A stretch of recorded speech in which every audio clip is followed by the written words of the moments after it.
All right, guys, welcome back to another edition of the Daytona Beach Motor Mouse. I'm Ryan Pritt. That is Ken Willis, and we're a day late, but we're back, Ken. And how are you doing this afternoon? Day late and a few dollars short, I think. That's the story of my life, I think. Yeah. That damn Hard Rock bets that they made legal here in Florida is not doing me any favors, I can tell you that. Well, we had to, the reason we're a day late is we had to give Ken a day off just to cool down a little bit over his anger over the short track conundrum now facing NASCAR. He was just so up in arms yesterday. We decided to let him breathe on it for a minute. So, Ken, is it tempered down? What are the thoughts and your current temperature when it comes to tracks like Martinsville?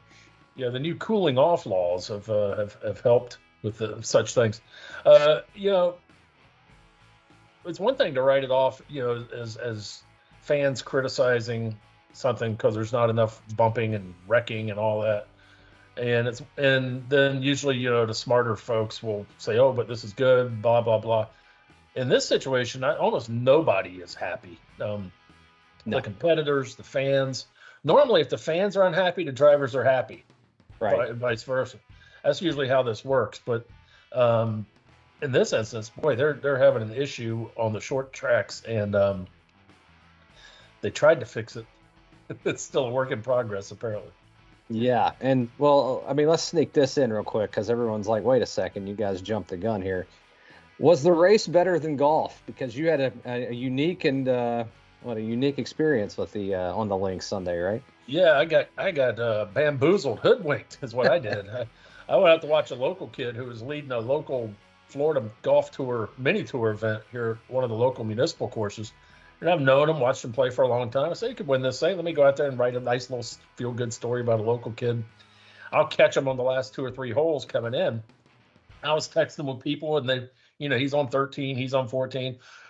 I said, all right, it's time to head up. So I go up there. He's coming down 16. Ends up in a tie, and they go 7 extra holes. So I got my steps in. That's the good news. Oh, the other good news was he did win. There you go. I did sidle up to his father. I said, if you get a chance to get in his ear, let him know I did not drive up here and trek extra holes to watch him get runner up. So anyway, no, that was definitely more exciting than Martinsville. From all of the little bit I saw, the highlights I watched, or highlights, that's a funny word for that. Loose definition there. Yeah, it was good to see Chase Elliott sniffing Yeah. victory lane again. That was good. And, obviously it was theatrical because you had the 1-2-3 sweep by Hendrick on the 40th anniversary of its big win with which came in 1984. It was a win or close the shop deal in 84. And Jeff Bodine won the race at Martinsville. And they kept the doors open, the lights on, and kept Hendrick Motorsports going. And look at him now. Jeff Bodine, who, by the way, should be in the NASCAR Hall of Fame, but can't even get nominated. Oh, well, that's another subject. You need to pick one topic to be heated at a week, Ken. We can get to Jeff Bodine's HOF membership next week.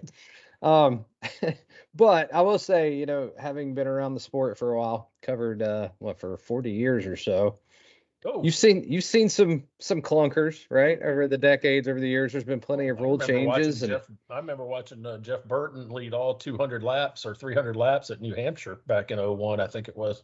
So I was in the house at Charlotte for the 600 that Martin Truex led 392 laps out of. So it's not like this is completely foreign, not like we've never been here before. But, do you think change is imminent? And if not, I mean, what's it going to take here? Because like you said, everyone's pretty unified in this thing now. Change is the one constant in NASCAR. I mean, there's so many moving parts, and technology changes so quickly that they're constantly updating and upgrading the rules. And as Gary Nelson once told me, he says, why NASCAR is headquartered in Daytona Beach with the emphasis on beach. And he said it's so they can write the rules in the sand because they're easily written and rewritten. And I mean, they will eventually stumble upon a combination of tire and horsepower and aero tweaks that work, and we'll be really happy about it. But I can almost guarantee you the drivers won't like it. Well, I think part of that, first of all, the drivers to a man don't like this, so at least it would be different. But you kind of hit on two things there, right? So the drivers are screaming for horsepower. We hear it all the time. I've heard Larson say it. I've heard Hamlin say it repeatedly, and they're far from the only ones. Or a softer tire. Well, Goodyear seems unwilling to do that because, and somehow this doesn't make sense because I don't know one human being alive that's like, you know what, Martin Truex Jr. blew a tire Sunday. I'm not buying Goodyears this week, right? I mean, is there really a correlation between those two things? But at least No. you can at least understand where Goodyear's coming from, right? Never, NASCAR, never yeah, underestimate how sensitive they are to such things. So. right, but NASCAR has repeatedly said, horsepower may be an option eventually, maybe not, but there's never really that I've seen been a reason for why we're not trying to add horsepower. So, what do you think it is, and which one of those two things give first? Because those seem to be the only options. I don't know is the short answer. I mean, I could sit Why here do and I ask you bloviate these for a things, while. Ken? Come on. Why? Your opinion. I mean, what is the official? I've read so much about it. I can't even circle back and try to find the original official reasoning for not adding horsepower. I don't know that there is an official reasoning, and that's part of the problem. Yeah. And shouldn't that be built into the Constitution? I mean, the word is racing, Yeah. right? That's the word. And the goal is to go fast and faster and eventually, hopefully, fastest. And one way to do, I mean, I'm no engineer, but I think one way to do that is with more horsepower. Now, Well, granted, if everybody else has more horsepower, that's not going to solve that problem. But yeah, I mean, some drivers that seem to be well spoken. I've still got the pollen lung going. Are preaching that. So I mean, when yeah. Kyle Busch and Brad Keselowski and those guys are screaming for horsepower, I don't write it off as just bitching and pissing and moaning. Yeah. So I know part of it has rumored to be the fact that somehow keeping horsepower down would welcome a new manufacturer. And there's been rumors swirling around Honda here for the last 6 to 12 months, I guess. I mean, is there a chance that Honda has an agreement in there as long as the horsepower stays where it is? We're going to join the sport in 2027. Did you see a light pop up over my head when you said that? Sometimes it's the most obvious thing, it could very well, that could be it. Yeah. Of course, my obvious question is, what does Honda have against horsepower? I mean, do they not have a engine department that could compete? I mean, I would assume you got all those bases covered before you go racing. Yeah. And we haven't had a new manufacturer in since what? When did Toyota come? I mean, without looking, 2000s, mid 2000s, early 5-ish, I think, in the truck series. Yeah.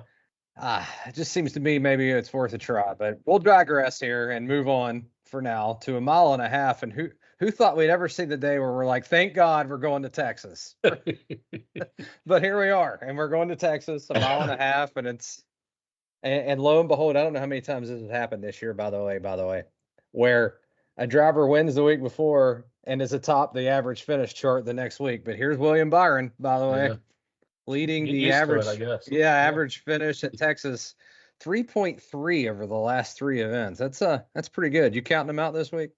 Of course. And talk about a guy that's going to look awkward if he wins, and a guy that would look awkward wearing that Stetson in victory lane. Yeah, he not exactly. Doesn't exactly look like a grandfather clock kind of guy either, but he won one of them last week. His second one, by the way. He might be the most unlikely looking Stetson hat wearer since Matt Kenseth won in Texas. So, old mild Matt. Yeah, you don't think Wyatt Earp, Of course, I think he was a Kansas guy anyway, I believe. Yeah, but we're going to put you on the spot here. You're writing off William Byron as you've done his whole career. So who are you taking this week? Ryan Blaney is going to win again. He got a little bit better last week. I think his little mini slump is over, and I think I'm going to go with Ryan Blaney on this one, with a possible Martin Truex, but landing on Blaney. So here we are, right? And you know what I've done all year. Brad Keselowski, second on the average finish sheet. No, don't do it. I'm not going to do it. I'm going to let him finally get his win by going elsewhere with my pick, and I'm going to take Christopher Bell.